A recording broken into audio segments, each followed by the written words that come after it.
ام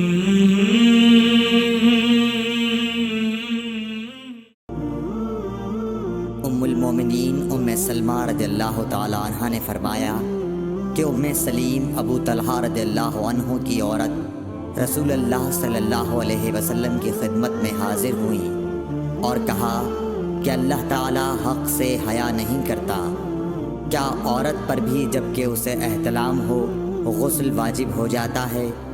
تو رسول اللہ صلی اللہ علیہ وسلم نے فرمایا ہاں، اگر اپنی منی کا پانی دیکھے تو اسے بھی غسل کرنا ہوگا۔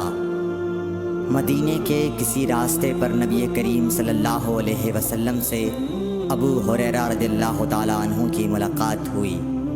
اس وقت ابو ہریرہ جنابت کی حالت میں تھے۔